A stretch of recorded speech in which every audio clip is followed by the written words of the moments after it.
Shalom saudara semua, bagaimana kabarnya? Semoga baik ya.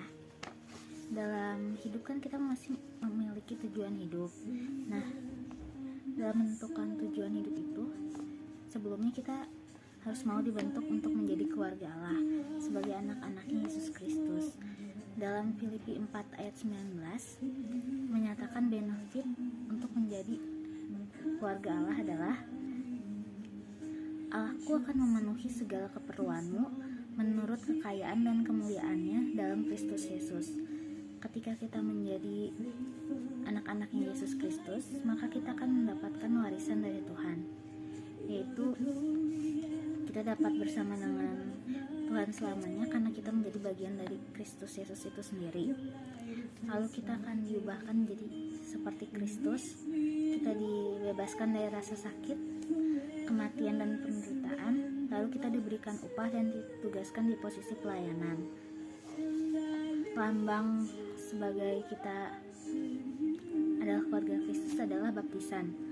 Baptisan ini merupakan gambaran fisik kebenaran rohani. Baptisan ini sebetulnya merupakan tindakan awal yang dapat dilakukan atau tidak perlu ditunda sampai dewasa, dan kita harus rohani dulu. Baptisan itu sama seperti cincin yang melambangkan pernikahan seorang laki dengan perempuan, yang menjadi sebagai pengingat dan komitmen yang ada di dalam hati sebagai bagian dari keluarga.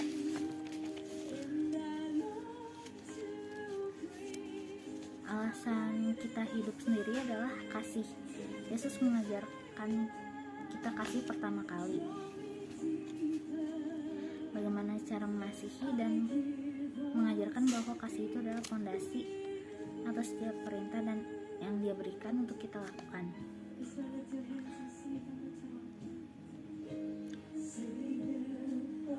Kasih ini sendiri menjadi ekspresi terbaik untuk memuliakan Tuhan, untuk membangun hubungan dengan Tuhan. Caranya adalah dengan memberikan waktu untuk berkomunikasi dengan Tuhan, untuk membagi cerita dengan Tuhan. Ketika kita menjadi bagian dari Yesus Kristus, maka kita akan memiliki komunitas.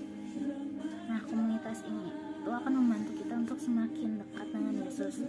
Biasanya komunitas ini didapatkan di dalam keluarga gereja.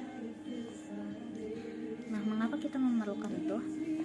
Karena untuk menunjukkan bahwa kita adalah salah seorang percaya yang sejati, lalu kita keluar dari isolasi pementingan diri sendiri, mengembangkan otot rohani, dan tubuh Kristus yang lain itu memerlukan kita. Cara untuk mengembangkan komunitas dalam gereja itu adalah kita memerlukan kejujuran, kerendahan hati, sikap hormat, lalu kita juga harus pintar memegang rahasia seseorang, karena kan biasanya dalam komunitas itu pasti kita akan cerita-cerita, membagi keluh kesah kita, jadi kita tidak boleh bocor. Lalu setiap ada komunitas pasti kan ada pertemuan-pertemuan. Nah, kita harus bertanggung jawab untuk setiap frekuensi pertemuan yang diadakan. Namun kalau misalnya kita berada di dalam sebuah komunitas, pasti kan terjadi sebuah hubungan. Nah, dalam sebuah hubungan itu pasti gak selalu berjalan mulus kan, pasti ada cekcok kayak gituan, pertengkaran atau salah paham. Nah, ketika itu terjadi, maka hubungan kita kan akan menjadi retak. Nah, caranya untuk memulihkan hubungan yang retak ini adalah pertama, kita ingat kita diajarkan Tuhan Yesus untuk hidup saling mengasihi.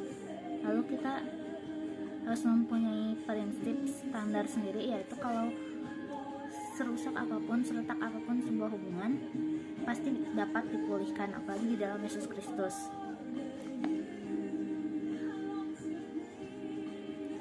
Cara untuk memulihkan suatu hubungan itu adalah pertama kita berbicara kepada Tuhan dulu, meminta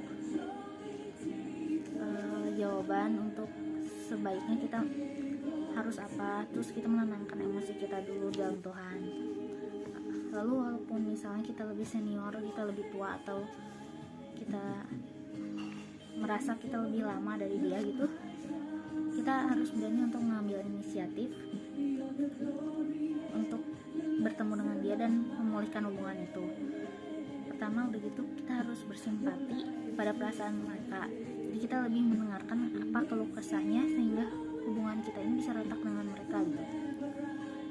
Terus kita harus mengakui bagian kita dalam konflik. Misalnya kita salah, ya akuin. Kalau misalnya ada kesalahpahaman, itu kita harus jelasin juga. Terus biasanya orang kan menyerang orangnya, nah kita nggak boleh, kita harus menyerang masalahnya itu sendiri daripada orangnya. Lalu kita bekerja sama sesering mungkin dengan dia agar membangun hubungan yang baik lagi. Karena dimanapun juga kan kita diciptakan untuk menjadi serupa dengan Kristus dan mengembangkan karakter buah roh di bumi ini. Ketika kita menjadi bagian dari Kristus, pasti ada karakter kita yang dibaharui. Kan sebelumnya Tuhan menjelaskan bahwa dia adalah guru dan Tuhan. Maka untuk kita memperbaharui karakter kita menjadi lebih baik adalah kita meneladani sikap dari Tuhan Yesus. Karena Yesus sendiri telah menebus kita dari dosa. Karakter ini sangat penting karena kemanapun kita pergi pasti orang lebih mengingat karakter kita, pembawaan kita, bukan soal fisik atau gimana, tapi gimana seseorang nyaman sama kita. Itu dari karakter yang kita bawa. Karakter ini berbeda dengan kepribadian ya. Kalau karakter ini lebih artinya itu kecenderungan atau perilaku dan sifat, sedangkan kalau kepribadian ini sifat yang sudah dibawa dari lahir. Misalnya karakter ini kayak jujur, bekerja keras, bertanggung jawab, kan itu dibangun secara bertahap setiap harinya, dibangun dalam sebuah keluarga gitu. Kecuali kalau misalnya kepribadian itu kayak melankolis, sanguin kayak gitu. Untuk Tuhan, seseorang memiliki karakter yang baik ada. Kenapa itu penting? Karena Tuhan akan memakai orang ini tersebut untuk memimpin hingga limitnya. Karena seorang pemimpin yang dipilih Tuhan pasti mempunyai karakter yang baik. Gimanapun juga Tuhan pasti melihat hati kita daripada fisik kita. Kalau contoh Alkitab seperti Musa, Gideon, Daud, ayat-ayat Alkitab yang mengingatkan pentingnya karakter adalah Efesus 2 ayat 10, mengatakan bahwa karakter yang baik diperlukan untuk melakukan pekerjaan Kristus. 3 Yohanes 1 ayat 4 mengatakan bahwa Allah senang jika kita hidup dengan sukacita dan perlu dukungan karakter yang baik untuk hidup dengan sukacita itu. Lalu Filipi 4 ayat 5 mengatakan bahwa kedatangan Tuhan sudah dekat dan kita perlu mempunyai hati yang baik. Roma 12 ayat 2 mengatakan bahwa dunia ini sudah semakin jahat kan, jadi kita perlu karakter yang baik agar berkenan kepada Allah. Nah, yang membentuk karakter seseorang ini ada 3 faktor. Yang pertama faktor internal, dimana cara pandang dan mindset diri kita sendiri.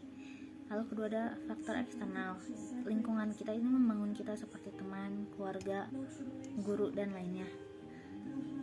Lalu kita harus ingat tujuan hidup kita sendiri, bahwa kita diciptakan itu serupa dengan Kristus.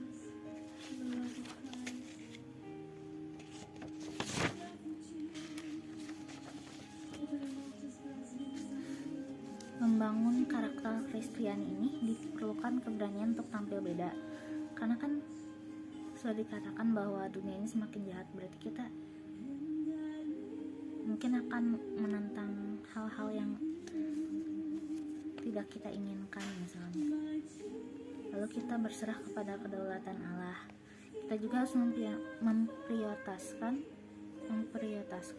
pertumbuhan karakter yang terkadang membuat kita kehilangan promosi kerja atau apapun gitu yang ada di dunia ini. Tapi jangan khawatir, karena iman kita kepada Allah, maka Allah akan memberikan yang lebih untuk kita. Karakter ini sendiri perlu dibangun